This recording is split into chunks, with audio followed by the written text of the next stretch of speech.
जानेंगे। तो हमारे साथ खास मेहमान हैं, कुछ अभी जुड़े हैं, कुछ जुड़ने जा रहे हैं। पहले हमारे साथ शगुफ्ता चौधरी हैं, ये कांग्रेस की विजयी उम्मीदवार हैं चौहान बांगर से। प्रकाश शर्मा नेता भी हमारे साथ जुड़ने जा रहे हैं, बीजेपी से जुड़ रहे हैं हमारे साथ। रीना गुप्ता प्रवक्ता आम आदमी पार्टी, अनिल भारद्वाज जुड़ेंगे कांग्रेस से, श्रवण गर्ग वरिष्ठ पत्रकार और नीरजा चौधरी वरिष्ठ पत्रकार। इन दोनों का हम इंतजार करें जब ये जुड़ेंगे। लेकिन पहले अगर मैं जो विजयी उम्मीदवार हैं उनके पास आऊं और शगुफ्ता आपसे ही समझना चाहूं, आपको पहले तो जीत की बहुत बधाई, बहुत बहुत शुक्रिया। अब ये कहा जा रहा है कि आंकलन निकल कर आ रहा है कि देखिए ये चुनाव जो हुए हैं दंगों के बाद पहले निकाय चुनाव हुए हैं और जो तमाम परिस्थितियां बनी, कांग्रेस की तरफ जो वोट गया है, जो क्या आपका आंकलन है इस जीत के पीछे? क्या क्या आप जानते, आपकी नजर में क्या अहम कारण रहे? देखिए, पहले तो ये दंगों के बाद में पहला इलेक्शन नहीं रहा। 2021 में बाई इलेक्शन हुआ था जिसमें चौधरी जुबैर ने बहुत अच्छे 11,000 वोट से जीते थे। और दंगों की बात की जाए तो देखिए, दंगों का तो मैटर है ही, लेकिन हमने इलेक्शन अगर लड़ा है तो वो हमने डेवलपमेंट, एजुकेशन और अपने काम पर इलेक्शन लड़ा है। क्योंकि जो एक साल में हमने काम किया, एक साल हमने बेमिसाल करके दिखाया और जनता ने ये बखूबी समझा कि जो हमने वादे किए थे वो हमने वादे पूरे किए। जैसे हमने सफाई का खास तौर से ध्यान रखा। ईद बकरीद पे, क्योंकि ये मुस्लिम एरिया है, ईद बकरीद पे यहाँ बहुत गंदगी रही है पिछले 8 सालों में, तो हमने वो भी साफ किया है। हमने यहाँ पे करप्शन नहीं होने दिया। बेसिकली अगर कहा जाए कि हमने लैंडरों की दलाली यहाँ पे नहीं होने दी है। और आगे आने वाले इलेक्शन के लिए भी हमने 4 वादे जारी किए हैं अपना, कि चौहान बांगर जाफराबाद को नाली मुक्त करेंगे और एक बॉयज की लाइब्रेरी भी स्पेशली हम बनाएंगे। बिल्कुल शगुफ्ता, क्योंकि जो 9 सीटें कांग्रेस ने जीती हैं उसमें आंकलन ये किया जा रहा है, इसलिए मैं आपसे रोशनी डालने को कह रही हूँ। वो ऐसी सीटें हैं जहां पर एक समुदाय की बहुतायत है। जी जी जी जी हाँ, क्योंकि यहाँ मुस्लिम एरिया है। देखा जाए तो नॉन मुस्लिम का रेशियो यहाँ पे कम है, मुस्लिम रेशियो ज्यादा है। पर अगर यहाँ पे मैं कहूँ कि यहाँ पे जो वोट डला है वो डेवलपमेंट के नाम पे वोट डला है, काम के ऊपर वोट डला है। ठीक है, आप कह रही है डेवलपमेंट के नाम पर वोट डाला है। हमारे साथ आपको बता दें आम आदमी पार्टी से भी रीना गुप्ता मौजूद है। रीना, अच्छा प्रदर्शन किया है आम आदमी पार्टी ने, जीत मिली है, लेकिन जिस तरह से लैंडस्लाइड की बात थी वो नहीं हुई। अब कांग्रेस के खाते में भी 9 चली गई हैं। आप लोगों का क्या आंकलन, जिस तरह से आम आदमी पार्टी की चुप्पी रही कई अहम मुद्दों को लेकर, उसका भी खामियाजा आम आदमी पार्टी को भुगतना पड़ रहा है?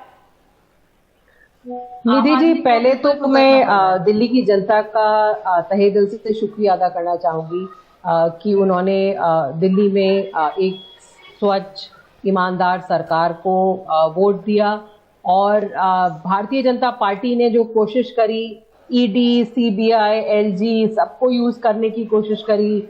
वो 9 मुख्यमंत्री, 24 केंद्रीय मंत्री लेके आए, लेकिन वो सब कुछ फेल हो गया क्योंकि दिल्ली की जनता ने अरविंद केजरीवाल जी के नाम पे वोट दिया। दिल्ली की जनता ने आज एक क्लियर कर दिया कि वो अरविंद केजरीवाल जी पे पूरा भरोसा रखते हैं और वो चाहते हैं कि एमसीडी में भी अरविंद केजरीवाल जी की ही सरकार हो। जहां तक आम आदमी पार्टी, हमारी इलेक्शन कैंपेन जो रही, हमने निधि जी पूरी मुद्दों की राजनीति करी। हमने अपनी पूरी जो कैंपेन की वो पूरा उसको हमने कूड़े पर, साफ सफाई पर, दिल्ली के प्राइमरी स्कूलों पर, इन सब पे हमने फोकस रखा। भारतीय जनता पार्टी ने बहुत कोशिश करी कि गाली गलौज, गुंडागर्दी, इस तरह की कोशिशें उन्होंने की।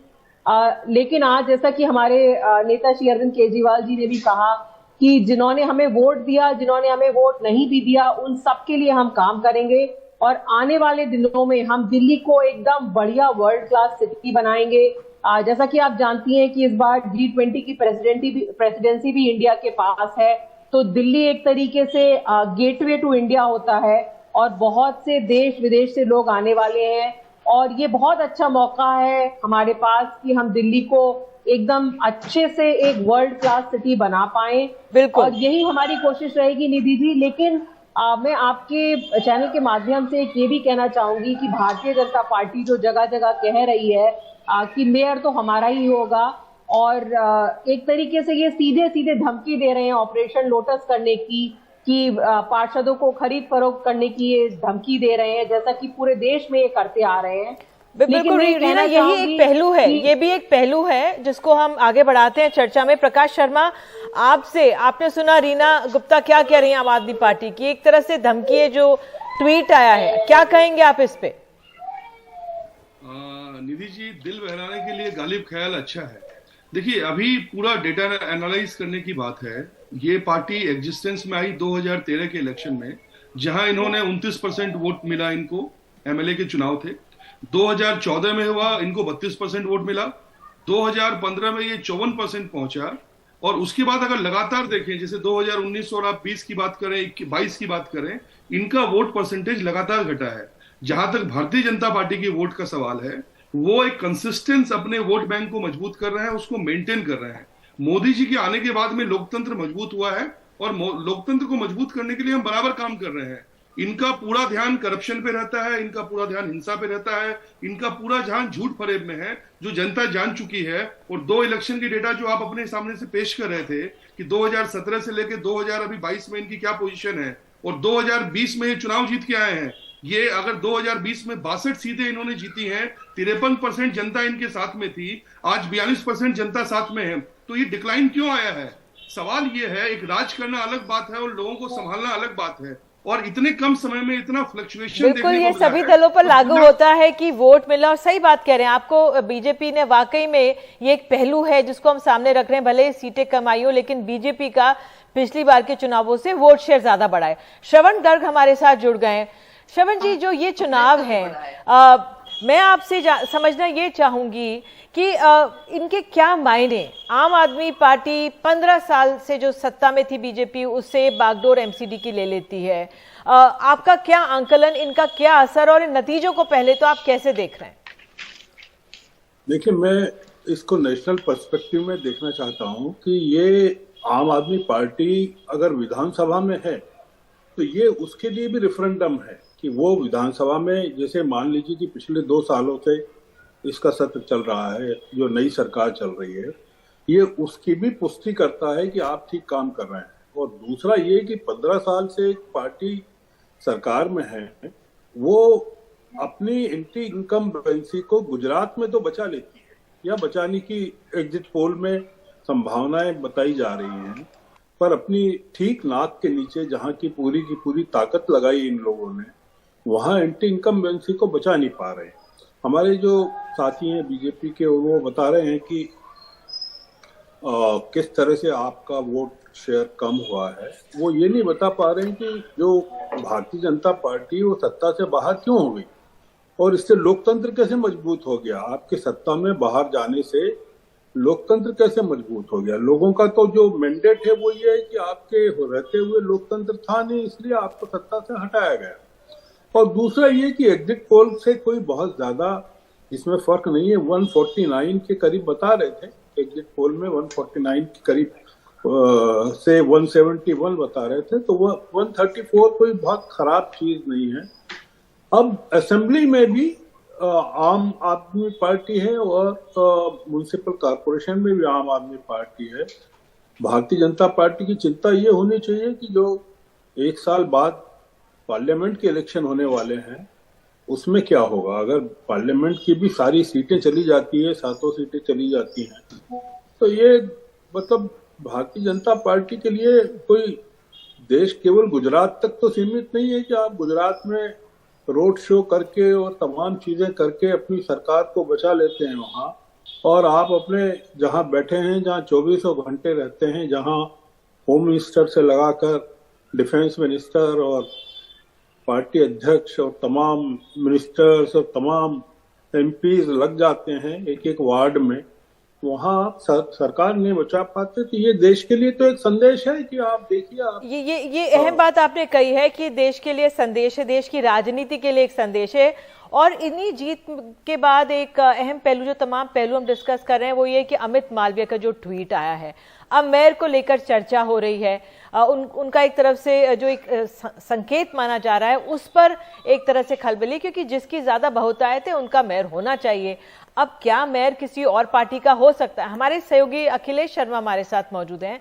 अखिलेश, मैं आपसे जरा समझना चाहूंगी, क्योंकि उन्होंने चंडीगढ़ की बात कह दी है। यहाँ पे करीब 20 जो काउंसलर ज्यादा आए हैं आम आदमी पार्टी के, चंडीगढ़ में 2 थे, लेकिन जरा हमारे दर्शकों को समझाइए अमित मालवीय के ट्वीट का क्या मतलब, उसको हम कैसे समझे। स्क्रीन पर भी अगर वो ट्वीट हम दिखा देंगे तो बेहतर रहेगा। जी अखिलेश। देखिए निधि, ऐसा है कि जो परिणाम आए हैं नगर निगम के, उसमें आम आदमी पार्टी बहुमत के आंकड़े से केवल 8 पार्षद ऊपर है, ज्यादा है। तो ये जो बहुमत मिला है आम आदमी पार्टी को, कोई बहुत ज्यादा नहीं मिला है, कोई बहुत बड़ी जीत नहीं मिली। ये सारी बातें बीजेपी नेताओं की ओर से कही जा रही हैं। तो बीजेपी नेता ये भी कह रहे हैं कि चूंकि केवल 8 का ही बहुमत मिला है, और चंडीगढ़ का उदाहरण इसलिए दिया जा रहा है क्योंकि वहां पर भी बहुमत में बीजेपी नहीं थी, लेकिन उसके बावजूद भी पार्टी ने मैनेज कर लिया, क्योंकि वहां पर आम आदमी पार्टी के जो 2 पार्षद थे वो चुनाव के दिन वोट देने नहीं पहुंचे थे। यहाँ नगर निगम का मैं आपको थोड़ा सा बता देता हूं। जो उनका ये कहना है कि ये 5 साल के लिए जो नगर निगम है, इसमें हर साल मेयर चुना जाना है। पहले साल यानी इस साल एक महिला मेयर होंगी, अगले साल इसमें एक सामान्य वर्ग के होंगे, उसके बाद अगले साल अनुसूचित जाति वर्ग से होंगे, फिर बाद के जो 2 साल होंगे वो ओपन होगा। तो इस तरह से हर साल चुनाव होना है मेयर के लिए। इसमें पार्षद तो वोट डालते ही डालते हैं मेयर के लिए, इसके साथ साथ जो 7 सांसद हैं बीजेपी के जो दिल्ली के, वो भी इस पर वोट डालेंगे। इसके अलावा जो 15 विधायक हैं उनको भी मनोनीत किया जाएगा विधानसभा स्पीकर की ओर से, वो भी रोटेशन बेसिस पर होता है, तो उनको भी वोट देने का अधिकार होता है। वैसे तो 12 नॉमिनेटेड मेंबर भी होते हैं, लेकिन उनको वोट देने का अधिकार नहीं होता। तो इस तरह से ये जो पूरी तस्वीर बनती है, बड़ी कॉम्प्लेक्स तस्वीर बनती है। इसके साथ ही 3 निर्दलीय जीत करके आए हैं। कांग्रेस पार्टी के जो 9 जीते उनमें से 7 जो है वो मुस्लिम वर्ग के हैं। तो इस तरह से जो तस्वीर बनती है, उसी कारण ये कयास लगाया जा रहा है कि क्या वाकई आम आदमी पार्टी की जीत जितनी बड़ी बताई जा रही है, क्या उतनी बड़ी जीत है भी। और दूसरी बात ये कि क्या आम आदमी पार्टी अपना मेयर बना पाने में कामयाब रह पाएगी या नहीं, क्योंकि ये सब कुछ निर्भर करता है मतदान के दिन पार्षद आपके कहां पर है, कहां नहीं है, और किस तरह से उनका मोबिलाइजेशन होता है। तो यही कारण है कि इस तरह का ट्वीट आया है। बिल्कुल, बहुत अहम बात आपने की, इसके लिए बहुत बहुत धन्यवाद अखिलेश समझाने के लिए, क्योंकि जीत के भी कई पहलू होते हैं और चुनौतियां आम आदमी पार्टी की समाप्त नहीं हुई हैं। आगे बढ़ने से पहले मैं अनिल भारद्वाज से बात कर लेती हूं। अब मुझे बताया जा रहा है नीरजा चौधरी भी वरिष्ठ पत्रकार हमारे साथ जुड़ गए। नीरजा जी, मैं आपके पास जाऊंगी, लेकिन अनिल भारद्वाज, आपको 30 सीटें थी पिछली बार, 9 पे आप लोग सिमट कर रह गए और कुछ ऐसे चुने हुए क्षेत्रों में ही कांग्रेस जीत पाई है। कैसे आप आंकेंगे कांग्रेस के प्रदर्शन को? जो आपके बड़े नेता प्रचार के लिए नहीं आए, उसका पूरा असर, उसका नुकसान कांग्रेस ने झेला है। नहीं निधि जी, जो बड़े नेताओं का सवाल है, म्युनिसिपल कॉर्पोरेशन दिल्ली में हमारे कभी पहले भी बड़े नेता चुनाव प्रचार के लिए नहीं आए। दूसरी बात, जो रिजल्ट आए हैं वो जनादेश है, जनता की अदालत ने फैसला दिया है, हम उसे विनम्रता से स्वीकार कर रहे हैं, बधाई देते हैं केजरीवाल जी और उनकी पार्टी को। लेकिन अब एक तस्वीर और दिल्ली की सामने होगी, क्योंकि पिछले जो भी चुनाव रहे वहां जो मुद्दे रहे, इवन जो ये चुनाव 2022 का म्युनिसिपल कॉर्पोरेशन का था, जो जनता के मुद्दे थे, हमने बहुत कोशिश की एक जिम्मेदार विपक्ष के तौर पे लोगों के बीच ले जाने की, लेकिन प्रचार इतना बड़े स्तर पे था, इतना बड़ा तंत्र दोनों सरकारों का काम कर रहा था, और दोनों जवाबदेही एक दूसरे पर डाल देते थे, ब्लेम गेम करते थे। कांग्रेस कब समझेगी कि कोई भी चुनाव छोटा या बड़ा नहीं होता है, अपने प्रतिद्वंदियों से सीखा जा सकता है। बीजेपी की तो आप कहते हैं चुनावी मशीनरी है, लेकिन आप देखिए कैबिनेट मंत्री तक लोग प्रचार करते हैं, और आम आदमी पार्टी देखिए अरविंद केजरीवाल गुजरात में भी जाते हैं, यहाँ पे करते हैं। तो अपने उससे सीखने में तो कोई बुराई नहीं है ना। नहीं, मैंने निधि जी चुनाव को छोटा बड़ा दिखा, आपने एक सवाल किया था, मैंने उसके बारे में बताया। मैं दूसरी बात ये कह रहा हूँ कि ये मुद्दे हम कोशिश करने के बावजूद लोगों तक नहीं पहुंचा पाए, क्योंकि प्रचार तंत्र बड़ा था, और दोनों जिन की जो जवाबदेही थी उसको इंश्योर करने की जगह वो दूसरों पे डालते रहे। तो कहीं ना कहीं एक अच्छी बात है कि जो रिजल्ट्स आए हैं उस रिजल्ट में, मैं आंकड़ों में भी नहीं जा रहा, परसेंटेज ऑफ वोट आपका भी कम हुआ है, हमारा पिछले चुनाव के मुकाबले बढ़ा है, मैं उसको नहीं बात कर रहा हूँ, मैं तो सीधा ही बढ़ा है। क्या विधानसभा से कंपेयर कर रहे हैं कि किस तरह से आप आंकलन कर रहे हैं कि बड़ा है? इलेक्शन हमारा तो कम ही आ रहा था ना, तो विधानसभा का जो पिछला रिजल्ट था हमारा वो 4.2% था, तो उससे बड़ा है। तो मेरा ये कहना है कि जो मुद्दे दिल्ली के थे, अब ये ब्लेम गेम नहीं कर सकते। अच्छी बात है, इन्होंने एक नारा वहां से दिया है, सबको साथ लेकर काम करेंगे, तो हम उसका इंतजार कर रहे हैं। चुनौती है क्योंकि इनकी जो काम रहा है, गारंटियां रही हैं। मैं एक 10 सेकंड में ये बताना चाहता हूं कि जो पिछला रिकॉर्ड है 8 साल का दिल्ली सरकार का, उसमें वो गारंटियां पूरी कभी नहीं हुई है। चलिए अनिल जी, ये आप ये कहते रहिए, अगर यही आप जुड़े हमारे साथ, बिल्कुल मुझे एक ब्रेक लेने के लिए कहा जा रहा है, लेकिन आम आदमी पार्टी ने जो भी कहे अपने दमखम से एक जीत दर्ज की है। एक छोटा सा ब्रेक लेते हैं और आपको तब ले जाएंगे बीजेपी की जो दिल्ली संगठन की बैठक है वो होने जा रही है, उस पर आप लोगों को जानकारी देंगे और तमाम पहलू हैं जो आम आदमी पार्टी की जीत के पीछे हैं। आम आदमी पार्टी के सामने इस समय और क्या चुनौतियां हैं उस पर गौर करेंगे।